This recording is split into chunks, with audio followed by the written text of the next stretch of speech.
Kezia ubu muhaye indirimbo ngo ayiridinge muri korari arayantona koko. Nubwo zaba ndi mu bitotsi byinshi mfite intege nke n'umunaniro ariko ninumva ijwi ryawe Yesu nzitaba nti karame. Nubwo nzaba nshuti bakunzi ba Une Empire, uyu munsi ni umunsi udasanzwe, ariko mbere na mbere tubanje kubifuriza icyumweru cyiza, mukomeze kugira ishya n'ihirwe mu byo mukora ndetse n'ibyo mutekereza kuba mwakora. Uyu munsi turi ahagana nko mu masaa sita, twaje muri Nyabihu, ni muri Rambura, twaje kureba abakobwa baduhamagaye batubwira ko bafite impano yo kuririmba, ngo bafite impano idasanzwe ku buryo baramutse babonye abantu babafasha cyangwa bakaba babazamura bagira ku kintu gihambaye. Kandi nibyo twifuza, abantu bifuza gukorera umugisha, ayifuza gukora ibikorwa bigiye bitandukanye. Ngiye kubereka impano zidasanzwe. Aba bana barandirimbiye kuri telefone, numva ni ibintu bidasanzwe, numva bafite amajwi atangaje cyane ku buryo buri wese ayumvishe yagira emotion cyangwa se yagira ikintu bwe muri we yakwibwira kuba yakora.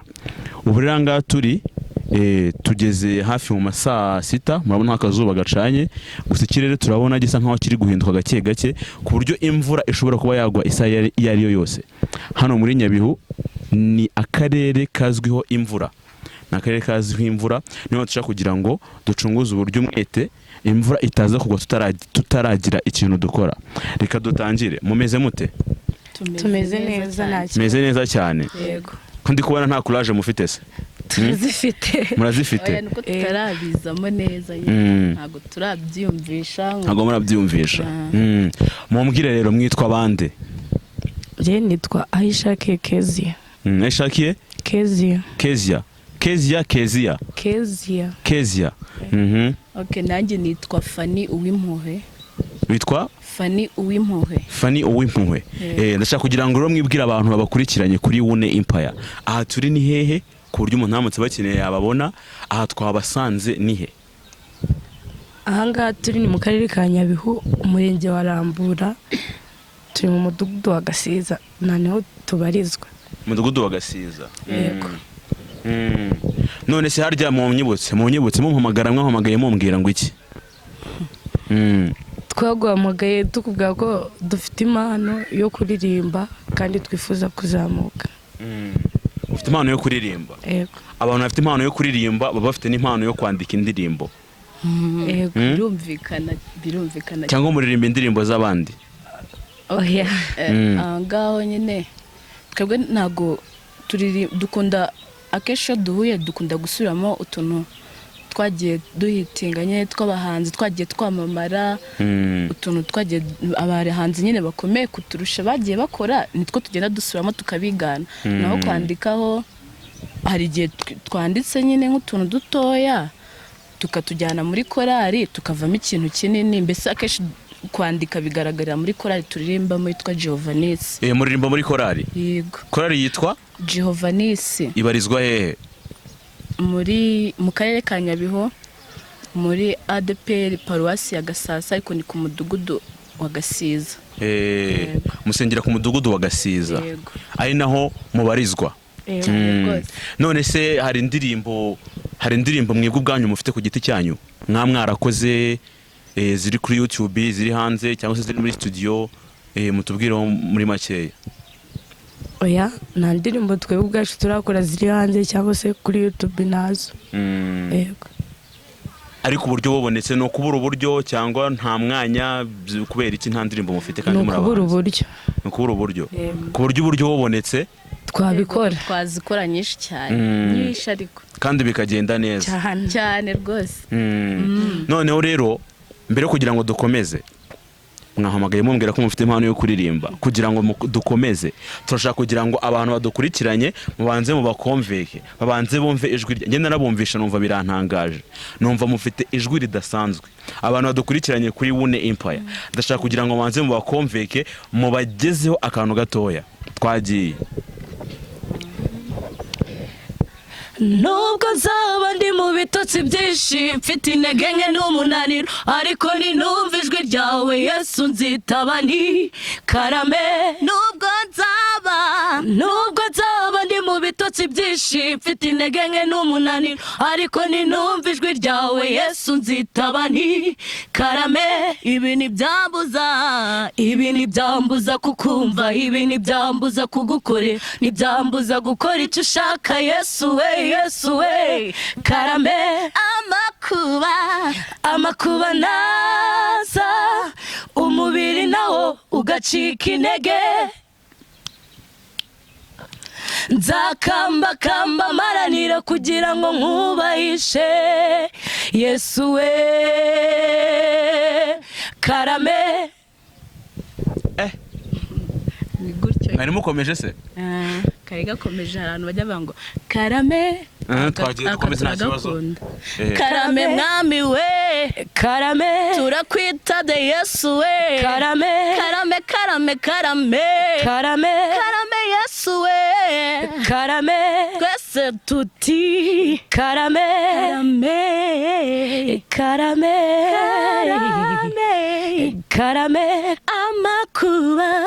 amakuba naza umubiri nawo ugacika intege nzakamba maranira kugira ngo nkubahishe Yesu we karame gutyo uburiya ndi kwibaza ko impamvu mutari mwajya muri studio bikanshanga hajya ngo kubera ko mwabuze uburyo n'ubushobozi byose mu izina rya Yesu ibyo bintu biraza gukunda natwe turabyizeye ndumva mbyizeye kwizera ni ukumenya rwose kwizera ni ukumenya rwose ibyiringirwa udashidikanya kandi nyine niko gutuma twizera ko ibintu tutareba ibintu tutabona ko twabasha gukora byose ari iby'ukuri kandi tuzabibona yego nanjye muri aka kanya rero reka twizere ko ibintu turi gukorera ahangaha abantu bari kubireba cyangwa se abantu badukurikiranye ko biraza kugira ikintu bibyara sibyo yego turizeye mu izina rya Yesu niyo mpamvu turaha tuzwari ubundi kwizera niko kubanza ubundi kukagenda kukarema byo twebwe tutazi kwizera turagufite kwishi cyane abantu bari kubakurikirana ndikumva nizeye ko hari ikintu kiri buze gukoreka kandi bikagenda neza izo studio cyangwa se n'ahandi hantu ukajya mwisanga no mu bitaramo bigiye bitandukanye ubuse byabashimisha kuba muri kuri stage zimwe na Aline Gahongayire n'abo bita bagikundiro cyane aho ngaho byadushimisha cyane noneho uyu mugenzi wanjye Kezi yawe akunda gikundiro ku rwego rwo hejuru hari n'utuntu ajya akora kumva mbese yamurwa nko mu ntege ukuntu mbese ajya bikora ukumva ariko aramukunda cyane mbese byumva afite akantu araza kugerageza twumve niba ajya kumera nk'uwo gikundiro sibyo tukiri aho ngaho ndashaka mumbwire life story yanyu ubuzima mubayemo ese mwumvishe gute nyine impano yanyu ese muramutse mubaye abahanzi mwabyitwaramo gute ese muri korari mubamo mwitwaramo gute ibintu nk'ibyo ngibyo ndashaka kugira ngo munsobanurire gatoya murakoze ubundi nka ku bantu batatuzi njye nababwiye ko nitwa Fanny uyu ni mugenzi wanjye Kezia aracyari umunyeshuri njye nibwo nsoje kwiga mbese ahantu tujya dushira imbaraga cyane ni mu buryo bwo kuririmba ariko nk'uko kuririmba tukabifashwa no gusenga bitewe n'ababyeyi bacu nyine batuyobora mu ubwo buryo ntabwo twebwe wenda ku bantu bari kutubona bwa mbere bari kuvuga se bari abana bite ubundi bakorera hehe twebwe ntabwo turaba abahanzi ahubwo impamvu twaguhamagaye twajyaga dukunda guhura njye nawe tuhura muri repetition tunaba muri quartier zimwe tugahura tukavuga ati ese Kezia nta kuntu nk'aka karimbo ka Israel mbonye twakaririmba tukumva ukuntu biri kugenda, noneho twe twagakora nyine tukumva wenda hari amerekezo kari kuduha, cyangwa se nk'utuntu twaba Dorukasi, cyangwa se nk'uturimbo twaba mbese n'andi makorali akomeye, Shalom, Sorowamu ari hejuru, tukajya twigana nyine utuntu twabo nk'ubwo buryo. Nubwo buryo twebwe dukoramo, ariko bitavuze ko hari nubwo twakifuza natwe gukora ku giti cyacu. Yego. Ntabwo turisanzura ngo tubirekure, tujya twandika indirimbo zikagenda zikabaho ngaho, cyangwa se wenda twajyana n'ubushobozi dufite na korali bidushigikiye, tukandika indirimbo bakadufasha bakongeramo utuntu tukaziririmba rwose zigatanga ubutumwa neza. Ubundi niyo story yacu, nuko tubayeho nyine, ni mwubwo buryo twe dukunda kuririmba cyane. Murakoze. Tukira aho ngaho kwa kantu kwandika indirimbo, hari indirimbo mwarandikiye korali yanyu, ese ubundi iyo korali yanyu yaba irazwi muririmbamo? Yego irazwi, nuko itaramenyekana cyane ariko irazwi. Irazwi kuko indirimbo yagiye ikora izishyira no kuri YouTube irahari. Hari indirimbo zirahari rwose, hariho n'izindi zibitse twiteguye kuzihereza nyine Abanyarwanda, mbese zigiye no hanze nyine zirahari, ziri muri studio, n'izo twashize kuri YouTube channel zirahari rwose. Kuri YouTube channel mbese uko bigaragara bari kugenda batera intambwe, nabo bari kwiyubaka, bari kurema ikintu nabo muri bo. Oya, ni byiza. Mwizo ndirimbo korali yanyu yaba yarakoze, hari indirimbo mwaba mwarabandikiye mu ndirimbo zabo, wenda indirimbo yaba yarakunzwe cyane mu ndirimbo mwabandikiye?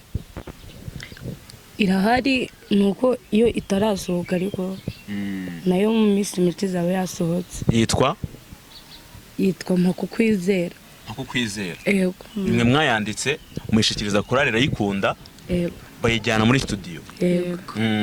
Ubiri muri studio ntago irasohoka. Yego.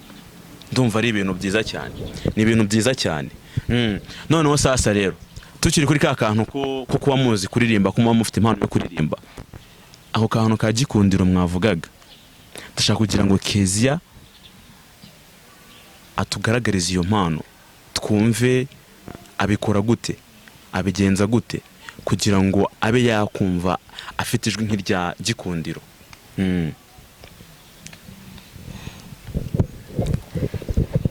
Ndagerageza, ntago ari ijwi igiye bwite. Yego. Gusa yenda mukunda, nawe ni umudo wanjye nyine mu bantu muri ruhando rwa muzika. Yego.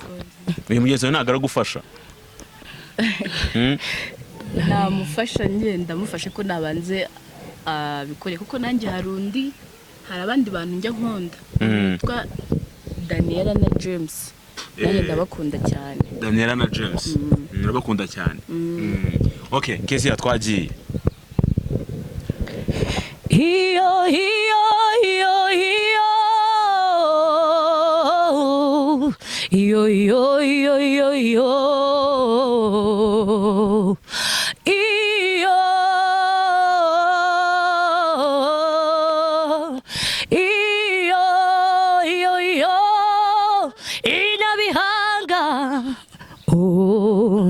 Nyabihanga niwari mwiza, izina ryawe niryari ryiza mu mateka y'isi habe namba, izina ryawe niryari dukiza mu matwi y'abaryumva mu mateka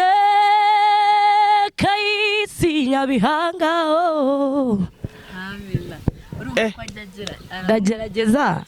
Ahubwo wagira ngo ni igikundiro wari uri hano. Ibaze ko numvaga wagira ngo ni igikundiro uri hano. Ndagerageza.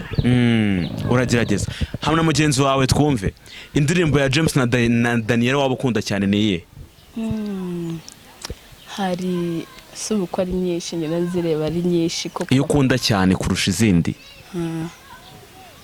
Ni indirimbo bajya bavugamo akantu kavuga ngo dusubizemo imbaraga, ni wowe dutegereza, twiruke twe kunanirwa,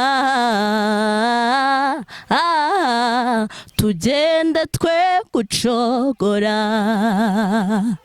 Uwiteka we hembura umurimo wawe muri twe. Uwiteka we hembura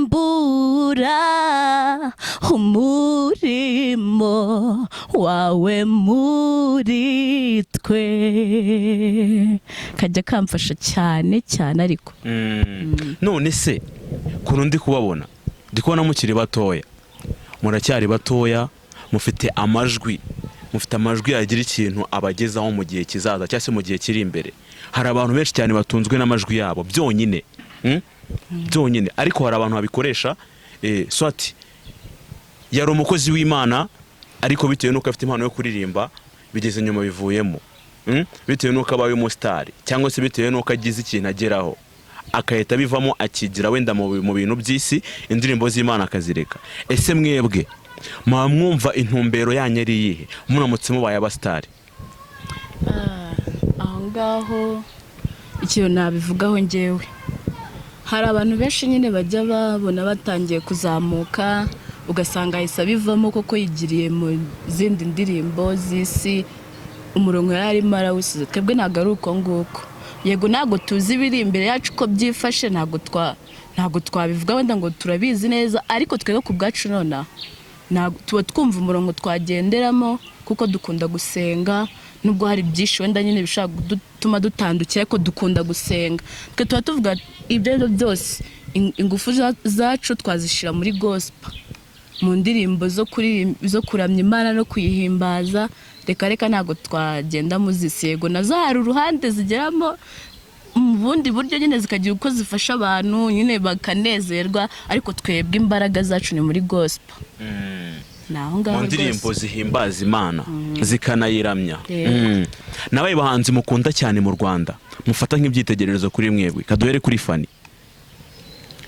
Njyewe umuhanzi wa mbere nkunda ni Israel Mbonyi, kuko afite izina rinini cyane. Kuva kera mwumva aririmba indirimbo ngo twicaraga ku migezi, agenda agera ku izingizingo icyambu nyinshi nyine. Ndamukunda, mbese uba wumva ibintu arimo abikomeje pe, uba wumva mbese ari umuntu ukomeye. Kuva kera mwumva nyiri mutoya kugeza n'ubu agishikamye, nicyo kintu mukunda, kuko ntajya numva ngo yacitse intege. Mu gihe wenda abandi bahanzi bamwe na bamwe ujya wumva rimwe na rimwe yakoze indirimbo ubundi ukumva yabiretse, ariko ubona akomeje, ubona akomeje. Noneho undi muntu nkunda, abandi bantu nkunda undi muntu witwa Bosco Nshuti. Aririmba neza cyane, n'uriya mugenzi we Jado baririmba neza cyane. Noneho mu bakobwa bari abasista babiri, Dorcas na Vestine, nabo ndabakunda, bagira indirimbo nziza, bafite n'utujwi twiza rwose pe, ndabakunda. Mbavuze ni benshi, bose ndabakunda, ni benshi. Abo nibo ukunda cyane. Hana mugenzi wawe Keze nawe atubwira abahanzi ubona mu Rwanda ufatira icyitegererezo, nta kibazo, yaba ari abahanzi b'isi cyangwa se n'abahanzi baririmba indirimbo z'Imana uba wumva bazi kuririmba cyane. Ndahera muri gospel. Gospel naye nkunda Israel Mbonyi, nkongera ngakunda couple ya James na Daniela hamwe na Ben na Chance na Papi Clever na Dorcas. Baramfasha cyane iyo baririmba nyine, banumva bamfashije. Abandi bantu nkunda wenda nko mu njyana ya Sekira, nkunda umuhanzi bita Niyo Bosco. Niyo Bosco uramukunda cyane? Undi nakundaga we ntagakiriho. Undi muntu ufite ijwi ryiza muri Sekira, umuntu witwa Aline Sano, afite ijwi nkunda. Noneho n'undi muntu witwa Komfi, Mana we Nariera Wezi, abantu bafite amajwi meza nyine. Bafite amajwi meza pe, bafite amajwi meza cyane. Amajwi yabo uburyo baririmbamo nibyo byatumye bagira aho bageze ubu. Amajwi yonyine, amajwi yabo, badafite amajwi meza ntago abanyarwanda babakunda. Kandi namwe numvishe mufite amajwi meza, muririmba neza, muracyari n'abatoya. Biri kuza. Ni nk'ikihe kintu kigiye kibaca intege? iyo murebye mu muziki nyarwanda cyangwa se mukarebera no ko abahanzi mugenda mufatiraho icyitegererezo mwumva mwebwe ari nk'iki kibaciye intege mukumva ibyo bintu bitashoboka cyangwa se izo nzozi mutabasha kuzirotora? Twebwe ikintu wenda turacyari hasi cyane, turareba nyine tukavuga tuti ese inaha nta magroupe menshi haba wenda twagaragaramo, ariko usanga wenda nk'abandi nk'abo ba Bosco Nshuti bafite andi magroupe bahuriramo n'abagenzi babo bazi kuririmba, ugasanga baragiye barahuye bakoze utuntu, ariko twebwe ducika intege kubera ko nta magroupe inaha ahaboneka yo twakisangamo, nta bintu byinshi biba bihari nyine twagaragariramo. Noneho n'ubundi buryo n'imbaraga z'amafaranga, noneho cyane niba dukoze nk'ikintu tukaba twavuga tuti reka natwe basi dushoye tujyane muri studio, mbese nicyo ducika intege kwa kureba nyine kubigaragara tukarebesha amaso tukabona nta buryo, ariko nyine hariho no kwizera nk'uko twatangiye tubikubwira, kwizera ko kurahari nubwo turebesha amaso tukabona nyine inzira nazo, amafaranga nayo, nta motivation, ibintu nk'ibyo nyine ugasanga ducitse intege mu ubwo buryo. Ariko bizagenda neza hamwe no kwizera. Turize Ndi kumva nizeye ko ibi bintu turimo cyangwa se ibintu turi gukora bishobora kuvamo ikintu gikomeye, hashobora kuvamo ikintu gikomeye kandi gifite imbaraga, sibyo? Yego. Gikomeye kandi gifite imbaraga. Ndagira ngo namwe mwizere, sibyo? Mwizere ko biri buze gukunda kandi bikagenda neza. Cyane rwose. Katugaruke ku buzima busanzwe. Katoye tuvuye mu mwanya wa muzika, sibyo? Harya bambwiye wowe ngo uracyiga? Ngenda umunyeshuri. Wiga mu wakangahe? Niga mu wa gatandatu. Wiga mu wa gatandatu? Yego. Wiga iki? Niga ibijyanye na telecommunication. Na telecommunication. Uyu mugenzi wawe ngo yararangije. Yego. Wowe wize iki? Nge nize accounting. Wize accounting. Wararangije se cyangwa uracyanakomeza? Narasubitse kambivuge mu ubwo buryo. Narasubitse ndi guteganya wenda kuzajya kwiga nihaboneka uburyo nyine kuzakomeza nkajya gukomeza kwiga accounting and finance. Gukomeza kujya kwiga ni byiza kandi ko abana b'urubyiruko sibyo bameze nkamwe mwize kandi mufite n'impano, birabafasha kandi biramotiva, bigira abantu bibavana bikagira naho bibageza, sibyo? Muri makeya ndashaka kugira ngo urubyiruko rw'iki gihe mugira message ntoya mu rumpera. Hari urubyiruko rutiga, hari urubyiruko rushaka kugira ku bintu bihenze rutakoze, abo bantu mwabagiriye inama? Kaduhere kuri Kezia. Jewe intama nyine naba cya message naba nk'urubyiruko nyine rushaka kugera kure ariko rutakoze, ibyo bintu ntabwo bishoboka. Ahubwo nyine iyo ushaka kugera kure hari ibintu banza wakora bya bindi akaba ibyo bikuzamura bikagutereka ahandi ushaka kugera. Kandi ikindi nyine nk'abantu batiga, twese mu buzima ntabwo ariko tubona amahirwe yo kujya kwiga, ariko icyo nzi cyo ntabwo ubuzima bwose burangirira mu ishuri. Hari n'ubundi buzima umuntu akora kandi akabaho neza, rimwe na rimwe ashobora kubaho neza kuruta wa wundi wize, nanone byashoboka. Namubwira ngo nyine nubwo atize ariko yiye kwicara ngo abaho ngaho gusa, nawe yagira ikindi kintu akora.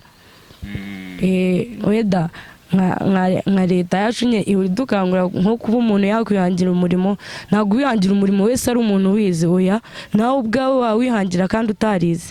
Nicyo kintu nyine nababwira, kandi ikindi nababwira, ushaka ufite icyo ashaka nagatora icyo abonye. Yego. Ufite icyo ashaka nagatora ikintu cyose abonye. Na mugenzi wawe gira message nawe urubyiruko. Okay, nge message nahereza urubyiruko bagenzi banjye, dukwiye gukura amaboko mu mifuka tugakora, apana guhora duteza amaboko ngo iki kintu ngo ndakibona mu ubu buryo, ahubwo tugakora kuko hari uburyo bwinshi. Hari n'abana benshi usanga nyine bicaye ngo nge ntabwo nize ngo iki ntabwo wize, ariko hari ibintu byinshi hanze byo gukora. Abantu benshi tuzi babaye abakire batarakoze, nawe ugakora nyine. Hari imirimo myinshi, ugashaka utuntu ucuruza gutyo na gutyo bikagenda. Nkuko nanjye hari utwo mba ndi gushaka nyine nakora nk'iyi minsi mbaye nicaye, kugira ngo ntakomeza nyine gutega amaboko, kuko niho kenshi duhurira n'ibishuko, ugasanga nyine kuko nta kintu ufite urafatiranijwe. Ngewe urubyiruko bagenzi banjye nabashishikariza gukura amaboko mu mifuka bagakora, kuko ejo ni heza kandi ejo hazaza habari mu biganza byacu. Ni nk'iyo message nahereza urubyiruko bagenzi banjye, kandi bashishikara no gusenga kuko birafasha. Nuvuga ngo ufite icyo ashaka ntatora icyo abonye, kandi urubyiruko rukwiye gusenga kugira ngo byose yifashwemo n'iki n'Imana bigende neza. Katugarukiye mu muziki ku mpano yanyu yo kuba muzi kuririmba. Numvishe muvuga ko mwese muhuriye ku muhanzi umwe mukunda cyane witwa Israel Mbonyi, sibyo? Israel Mbonyi, ndashaka kugira ngo munkorere performance y'akantu gatoya ku ndirimbo imwe ya Israel Mbonyi.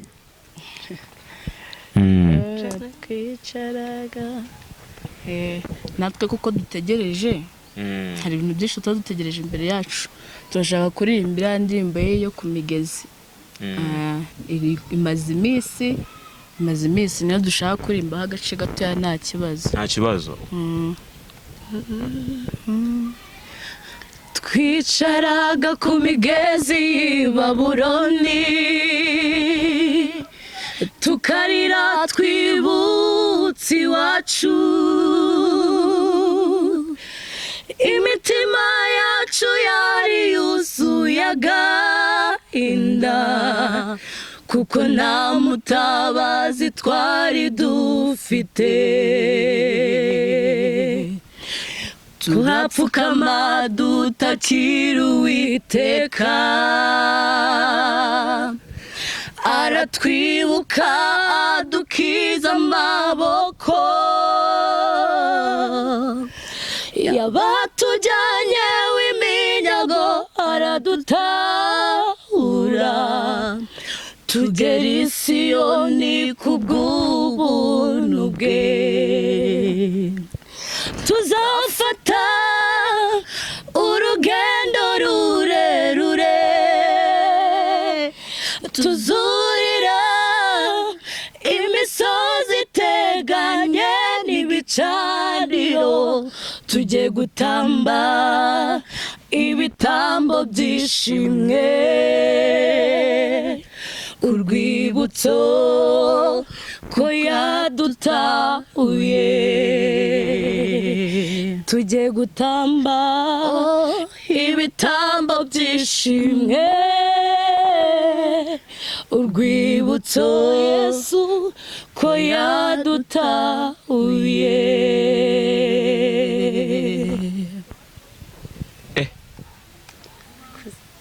N'ubu ngubu njye sindiyumvisha ko iyo mpano yanyu nta hantu irabageza. Sindabyumvisha neza. Oya, dufite kwizera. Munsi kuririmba. Oya, biri kuza. Munsi kuririmba kandi ndumva amajwi mufite, yaba bariya bahanzi baririmba, bariya nabo nyine usibye ko bafite ijwi byonyine, wenda bakaba bafite n'uburyo bwa finance cyangwa se uburyo bw'ubukungu, bakaba bashobora kugenda bakajya kwa producer akabatunganyiriza indirimbo igasohoka kandi igakundwa, sibyo? Nuko ikintu babarusha cyonyine niyo finance n'ayo mafaranga, ariko namwe mubonye uburyo bitewe n'ukuntu ndi kubyumva, mwagira ku kintu gikomeye cyane, sibyo? Mwagira ku kintu gikomeye cyane. Oya, njye n'ikintu navuga aho ngaho pe, kuba wenda bavuga ngo tuzi kuririmba biri kuza, kuko ndabyibuka hari tukirimba muri korali y'abana, hari ukuntu twajyaga turirimba indirimbo ugasanga niba ndi kuririmba nka soprano, nkibuka nagize muri tenor ntarazi byari byo, mbese ugasanga noneho niba barimbye y'indirimbo ugasanga twese abana twese twantonera icyarimwe, kandi uzi ko ari umuntu umwe uri kuyiridinga umwe, ariko twese ugasanga tubikoreye rimwe. Mugenzi wanjye twabaga turi kumwe, nyuma yaho abantu bakatubwira bati sha muri abana ariko ibintu bamukora rwose sinzi, ducika intege, tugakomeza tugahatana, tukavuga tutereka twigare n'abandi, nubwo turi kuririmba tukavamo, nubwo turi kuririmba tukarimba ibintu bitabaho, wenda hari uko bizagenda ubwo buryo, umunsi umwe bizemera. Ariko ubu ndahamya ntashidikanya ko Kezia ubu muhaye indirimbo ngo ayiridinge muri korali arayantona koko, nanjye rwose ntago nabura icyo nkoraho ugereranyije na mbere. Mbese niyo mpamvu tuba tubona hari icyizere, hari ikintu kiri guhinduka, kwa kwizera dufite hari ikintu kigenda gihinduka. Noneho sasa rero sibyo, nge ikintu ndi kwifuza ni kimwe, kandi bifashijwemo no kwizera. Ndifuza ko abantu badukurikiranye cyangwa se abantu bari kureba aba bakobwa babiri bicaye hano imbere, Kezia na Fanny, turifuza ko mwagira ikintu mubafasha, turifuza ko mwagira ikintu mubagezaho. Mu ndirimbire iyo ndirimbo twagiye. Urupfuru babaje n'igikombe gisharira, umusaraba w'isoni ibyo nibyo byankijije. Yesu utigeze amenya icyaha, yambaye ishusho y'icyaha. Njye munyabyaha wagomeye Imana, mpabw'imbabazi. Yesu utigeze amenya icyaha, yambaye ishusho y'icyaha.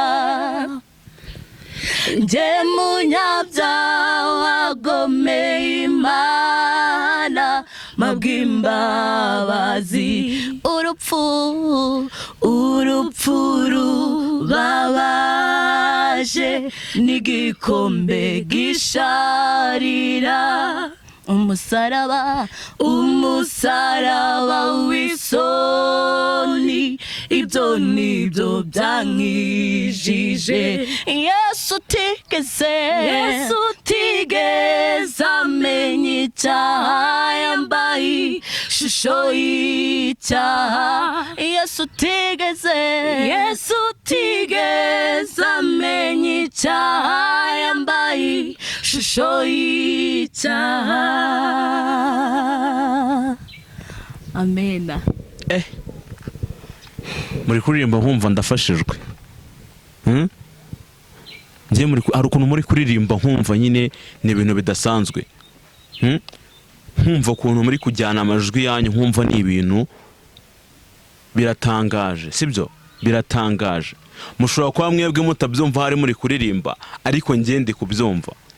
Uburyo muririmbamo, uburyo mukontorora amajwi yanyu, ni ibintu byiza kandi ni ibintu byo kwishimira, sibyo? Ni ibintu byo kwishimira. Nkuko nakomeje kubibabwira, ndi kumva nizeye ko hari ikintu kiri buse gukoreka. Ndabyizeye, nizere ko namwe mubyizeye, sibyo? Nizere ko mubyizeye. Noneho sasa ndumva twagenda tugana ku muganiro ku musozo w'ikiganiro cyacu. Ku musozo w'ikiganiro cyacu, ni iki mwasaba? Ni iki mwasaba abantu babakurikiranye muri aka kanya kuri Wune Empire? Ikintu mwabasaba, kaduhere kuri Kezia. Gira ikintu usaba abantu bagukurikiranye muri aka kanya, wowe ubwawe nka Kezia, urumva wabasaba iki? Ikintu ngiye nabasaba muri uyu mwanya, mbere na mbere navuga ngo badutega amatwi ndetse n'amaso, nyine badukurikirane, kandi nyine ufite ikintu yabasha kudufasha nanone adufashe, kuko ni ibintu twifuza, hari aho twifuza kugera, kandi hari igihe wenda umuntu aba adafite uburyo bwo kugusapotinga mu buryo bwa finance, ariko n'isengesho naryo rifite, n'isengesho rirarema. Twizera ko isengesho rirema byose. Umuntu ikintu nabasaba nyine ni ukudukurikirana, kandi bagakurikirana Wune Empire. Murakoze. Urakoze cyane. Na mugenzi wawe Fanny, ni iki wasaba abantu badukurikiranye cyangwa se abantu bari kureba kino kiganiro cyacu? Ikintu wabasaba, inkunga wabasaba, cyangwa se ikintu bifuzaho? Murakoze. Njyewe ikintu nasaba, hari abantu wenda bagiye batwumvamo utuntu twagiye turirimba, bafite ubuhanga kudusombya. Wenda akaba yavuga ati nkura mwana Kezia, haraka ijwi rye hari ikintu namufasha, kuko mbere na mbere natwe dukeneye kubanza twaniyubaka, nubwo wenda hatagira izindi ngo dukeneye kubanza twaniyubaka. Akaba yavuga ati Kezia rira jwi rye hari uburyo nanjye nahita amufashamo nkaba namutoza iki. Noneho nura mugenzi we Fanny hari uburyo namufashamo nkamutoza iki agakosora iki akagendera mu buryo kugira ngo ijwi rye ajye abasha kurikoresha nyine neza. Ubwo nibwo bufasha bwa mbere nabanza ngasaba ku bantu bafite ikintu baturusha kuba bavuga bati wenda nkura mwana Fanny hari ikintu namwigisha mwari yajwi rye akagira uburyo akoramo nura kezi ya gutyo. Noneho ubundi bufasha hari ibintu byinshi biduhiga nk'urubyiruko, amasengesho arakenewe, ikindi n'amafaranga buriya ni ngombwa. Nk'umuntu hari abantu Imana iba yaragiriye neza bafite ku mifuka bafite ku mifungo akaba yavuga ati reka bari abana mbamenemo uduceri nawe wenda hari akantu bagira ute bakora kagaragara. Nubwo bufasha nabwo twabwemera keze ndabeshe ntabwo bekenye kuko hari aho dushaka kugira kandi ntago umuntu nimba twifuza kuba twakora indirimbo ntago twayikora gutyo gusa biba bisobanura n'amafaranga. Hari uko Imana yaba yarakugiriye neza nawe ukavuga ati mu by'Imana yampaye reka mfashe bano bana ko hari aho twifuza kugira kandi nta kindi twe turi guharanira usibye kubaka ubwami bw'Imana. Dukora indirimbo z'Imana nyine ni mu buryo bwa gospel, twebwe ntabwo ari mu buryo bwa sekira, ni muri gospel. Ukavuga ati reka mbafashe mu buryo bwo kuramya no guhimbaza Imana nanjye ngira icyo nkora. Kandi ndatekereza iyo ukoze icyo kintu muri ubwo buryo ntago bivaho ngaho gusa, Imana irakureba nawe ikaba yaguha umugisha kandi natwe iyo tubibonye tukwifuriza umugisha aho wakuye, Imana igasubizayo n'ibindi kugira ngo n'abandi batari twe nabo uzabone uko bazamura ubafashe mu rukoze. Nicyo navuga nyine. Ibyo ni byiza mwasabye badufashe yaba ku buryo bw'amafaranga, ku buryo bw'amasengesho, ku buryo hari ubwo waba ubona ko we hari ikintu ufite nyine waduha, ku buryo bw'imiririmbire wakiduha. Mwasabye ibintu byinshi, mwifuje ibintu byinshi, ariko ikintu numva ngiye nabasabira muri aka kanya, ikintu numva nabasabira amafaranga ni aya mbere, sibyo? Kugira ngo iyi mpano yanyu igire ahantu yagera. Nyuma y'amafaranga abantu bakabaha n'inkunga y'amasengesho, sibyo? Bakabasengera kugira ngo ibi bintu mugiyemo cyangwa se ibi bintu mushaka kuzageraho Imana izabibaheremo umugisha, sibyo? Bizagende neza.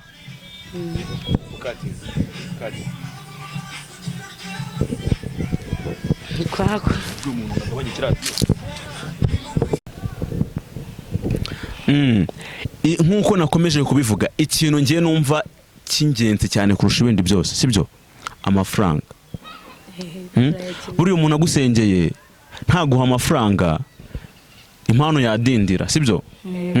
No anagusengeye akagusengera agusabira amafaranga, byibuze abantu badufashe badutera inkunga, aba bana b'abakobwa babiri bagire ahantu bagira cyangwa se bagire icyo bageraho, sibyo?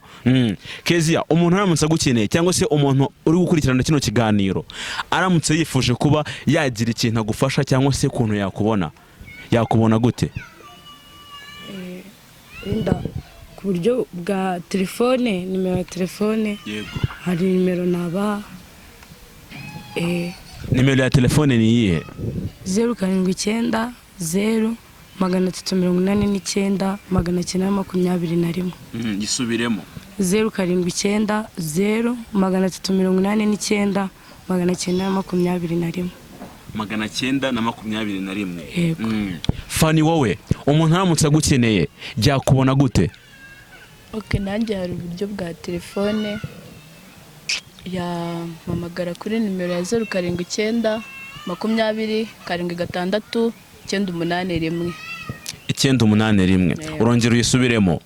079 20 76 981. Abantu badukurikiranye, izi nimero z'aba bakobwa turaza kuzishyira ku kiganiro hasi. Umuntu uri buze kureba muri description izi nimero araza kuzisangamo. Ubakeneye waba wabakunze cyangwa se hari ubufasha runaka ushaka kubafasha cyangwa se hari n'inyunganizi mu buryo bw'ibiganiro cyangwa se mu buryo bw'amasengesho cyangwa se mu buryo bwo gufashanya, wabahamagara ukaba wagira ikintu ubafasha. Buri wese ukashobojwe, sibyo? buri wese uko ashobojwe, yaba 100, yaba 50, yaba 500, yaba 10,000, yaba n'ibihumbi 100, uko ushobojwe muntu dukurikiranye kuri Wune Empire. Turashaka kugira ngo tuzamure izi mpano, tuzamure aba bana b'abakobwa bagira ahantu bava, bagire naho bagera. Turi kugana ku musozo. Ndifuza ko ikindi gitaza gukora ikiganiro hari ikintu kizaba cyarakoretse. Natwe turabyize ko hari ikintu gishya tuzaza tuzanye. Kandi izina rya Yesu tuzaba tukizanye. Kwizera kurarema, hari ikigiye kuremeka muri iyi minsi itari mike. Kwizera kurarema. Tubyiyumvamo. Kandi turizeye ko hari ikintu Imana igiye gukora, sibyo? Kanyuza mu bantu bayo, ikagira ikintu bakagira ikintu bakora, natwe tukagira ikintu dukora. Mukagira n'icyo mugeraho. Tugana ku musozo, nigeze kubasaba indirimbo yanyu cyangwa se akantu mwarakoze muhuriyeho mukoresheje ubuhanga bwanyu bw'amajwi. Aho kantu karahari? Karahari? Karahari nuko nyine tuba tubikora ariko tukabijyana muri korali nyine kuko ariho tuba tubabizwana. Mukabijyana muri korali. So akantu sasa rero mwebwe mwakoze, mwarakajyanye muri korali, mwarakajyanye muri studio, nta kibazo. Akantu mwakoze muhuriyeho mukoresheje ubwo buhanga bwanyu bw'amajwi, turashaka kugira ngo nako mukatunyurizeho twumve ukuntu bimeze. Makukwizera Yesu, mbashe kunesha ibirushya by'isi. Ume kukwizera mw'ijambo ryawe, ume kukwizera mw'ijambo ryawe. Kwizera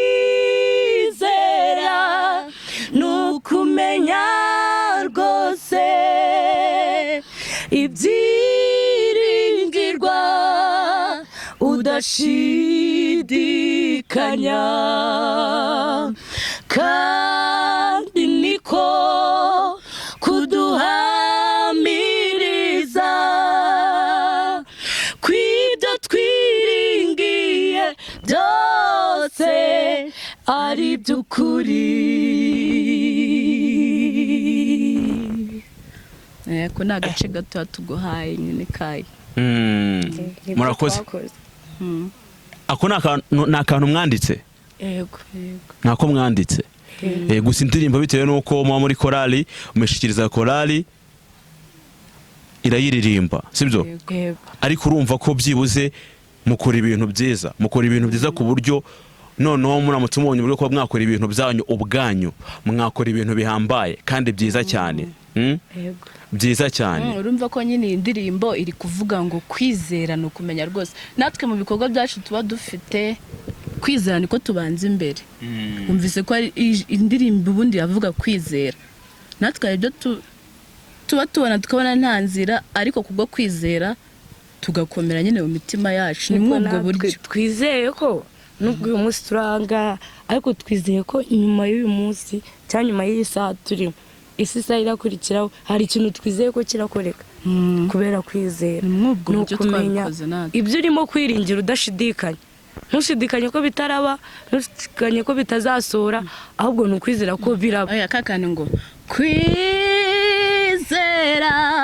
niko kwatumye aberaho Imana igitambo kiruta icya Kayini. Kwizera niko kwatumye aberaho Imana igitambo kiruta icya Kayini, kandi niko kwatumye Enoki murirwa mw'ijuru wadapfa. Amen rwose. Amen. Twizeye ko hari ikintu kiri buze gukoreka, sibyo? mu kiganiro cy'ubutaha tuzagaruka hari ikintu cyagezweho sibyo kandi turabyizeye mu izina turabyizeye cyane mu kugana ku musozo w'ikiganiro cyacu rero sibyo hari abahanzi baba baratangiye nk'amwe gutya bakabona ubufasha bagira hejuru bakaba batabasha gufasha abandi abo bahanzi mwababwira iki? Ibyo ntabwo ari byiza. Baravuga ngo iyo umuntu yibagiwe aho yavuye ntago biba byiza cyane. Iteka n'iteka ni ngombwa ko n'ahandi uzahasubira, aho wavuye uzahasubira kuko wageze ahantu hakwibagiza aho wavuye. kandi hari umuntu we wavuze ngo Imana nyine nikugirira neza wowe ujye wibukana ba bandi bameze nk'aho uvuga uti nabariya nyine Imana nawe ubagirire neza nkuko nawe Imana iba yaramufashije akagera aho ageze. Ni ngombwa kugira ngo nawe yibuke ese nyine natangiye gute, nanjye byatangiye gutya kuba ngeze aha ngaha si imbaraga zanjye, reka nanjye nsubire inyuma mfashe n'ababandi. Ikintu nababwira nyine bongere bibuke aho nabo baturutse ubundi bishake mu mutima wo gufasha, bazamure n'abandi bifuza kumera nkabo, bifuza gutera ikirenge mu cyabo. Ashobora kuba yazamuka ntakore, wenda hari ushobora kugira ubwoba ngo ndamuzamura wenda arenge ku byo ndimo gukora. Oya, ibyo ngibyo ugiye kubitekereza buryo ugiye gutekereza gutyo nta hantu wazagera, nta n'umuntu wazigera ufasha. Ariko ni ngombwa kugira ngo utekereze uti nanjye navuye reka mfashe n'abandi bari hasi yanjye bifuza gutera ikirenge mu cyabo. Urakoze cyane. Wowe nta kintu warenzaho? Kirahari. Buriya umuntu ugira ahantu agera yaranyuze nko mbese nyine nk'ahantu turi none aha twebwe nta hantu turagira pe, nta hantu turagira. Niyo mpamvu turi gukenera ubufasha. Bano bantu bose haba hari ahantu babanje kunyura nabo bibakomereye. Rero kuvuga ngo uteye intambwe uribagiwe, icyo kintu ntabwo ari cyiza. Niyo mpamvu ngewe n'abantu baba bari hejuru baba bagomba gusubiza amaso inyuma bakavuga bati ese inyuma nta bana twasizeyo bameze nk'uko natwe twari tumeze mbere, bakarebayo nyine bakavuga bati naho bakeneye ubufasha kuko nabo nyine banyuze muri ibyo bihe bakomere. Nk'ubu ngubu ngewe pe mfite kuba nakandika indirimbo nkayandika pe ikaba nziza, ariko nkavuga ati si uko Mana nanjye koko nkayijyana muri studio nkayikora koko ikagera ku rwego ruri hejuru, turabikora bikaguma hano hasi kuko nta bushobozi. Rero iyo umaze kugera hejuru ukabyibagirwa, ibyo bintu ntabwo ari byiza pe. Inama nabagira bajye bibuka aho bavuye kuko nyine ngo utamenye yava ngo nta nubwo ajya amenye yajya. Hari igihe ushaka kwirara ngo wagezeyo wibagiwe wavuye ugasanga usuye mu buryo utazi. Ahubwo nabo bajye bafasha abo basize inyuma. Ntabwo ari ugukurura twishira, ariko icyo ni ikintu cyumvikana. Buri muntu wese agomba kumenya ngo inyuma ye hari abo yasizeyo kuko nyine isi igenda izenguruka, hagenda hate nawe akisanga aho hantu. Turabashimiye cyane, murakoze cyane. Nk'uko twabibabwiye bacuti bakunzi ba Une Empire, iki kiganiro twaje kureba abana b'abakobwa kugira ngo tubashe kuba twabafasha, nk'abanyarwanda, tubashe kuba twabafasha nk'abakobwa b'u Rwanda, tubashe kuba twabafasha nk'abakobwa bafite impano yo kuba baririmba, bagira aho bava bagere n'aho bagera. Turabashimiye kandi twizeye ko hamwe no kwizera twizeye ko hari ikintu kiri buze gukoreka. Turabashimiye kandi tubifurije ishya n'ihirwe mu byo mukora.